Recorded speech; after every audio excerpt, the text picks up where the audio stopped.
as I give you a day in the life of online. No, not online. I'm actually there. Facilities maintenance. So what have we done so far? We have busted up concrete.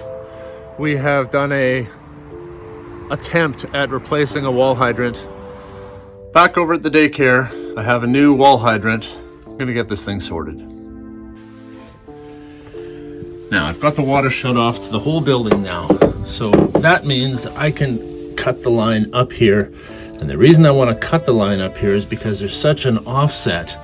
This is at least a ½ an inch back further, maybe 3/4 of an inch from the wall than this is down here. Well, it's not leaking.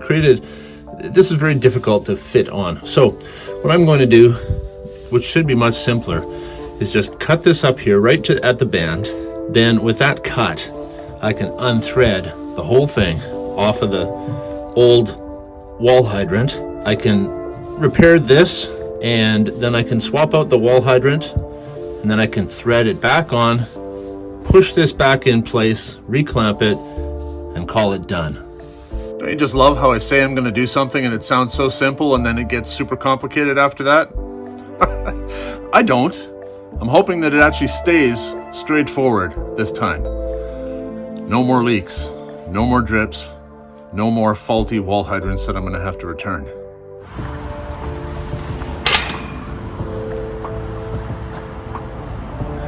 And that's what I'm talking about. This is a brand new defective wall hydrant. That tap is shut off, by the way. It's closed. That's closed. This should not be dripping like this. I've shut the water off to the building, but I've opened up the line to this. There shouldn't be any pressure here. This is just gravity pressure. Yeah, so you see that was leaking even though the line wasn't pressurized. It was just the presence of water in the line and it was leaking. So I'm gonna open that up, let that drain out completely. Then I can cut the line on the inside and I don't have to worry about making a mess all over the floor. And because this is an electric hot water tank in this building, while I have the water shut off, I'm just going to, let's see, 18 and 20. I'm just gonna turn off the power to the hot water tank. I'll turn it back on when I leave.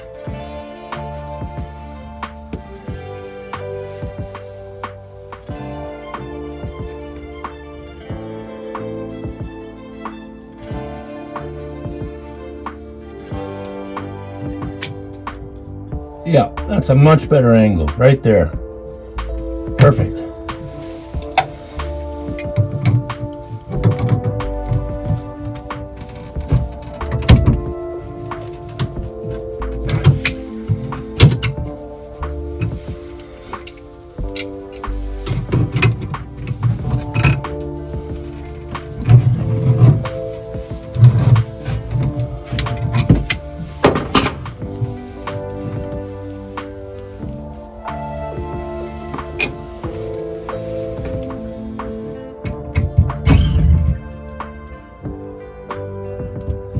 Out with the old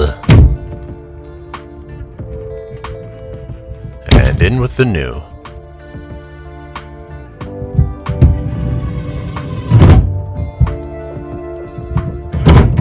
So, not only will I be able to redo this fitting here, which, while I said was not leaking, but this is not proper. It needs to look like this with the PEX tubing fully seated on the fitting, and then the crimp ring just about 1 millimeter back from the end. And yeah, while it is grabbing the rings of the actual fitting itself, I don't like this, it's not acceptable, so I want to redo that. But I will also correct that offset by cutting this off here, and essentially I'm losing about ½ an inch of tubing.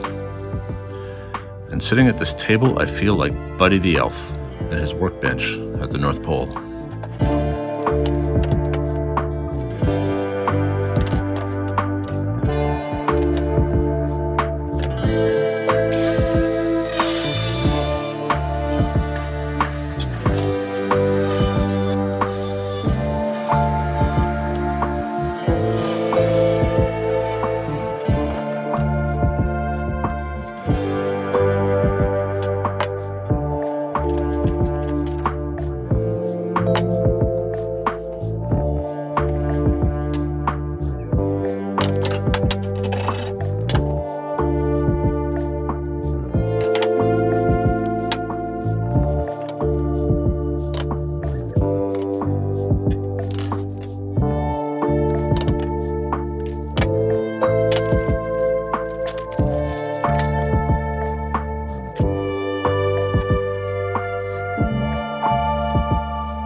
I'm just going to check on the outside hose bib here now to make sure it's not leaking.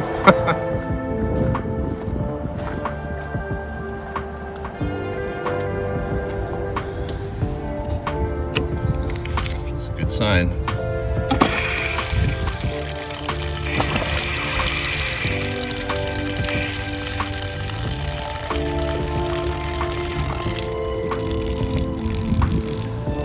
Well, that's how it's supposed to work.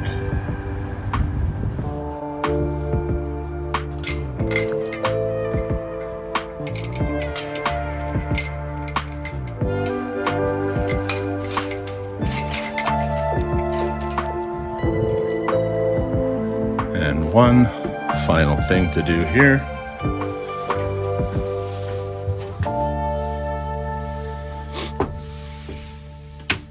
Turn the power back onto the hot water tank. Task number 2 complete.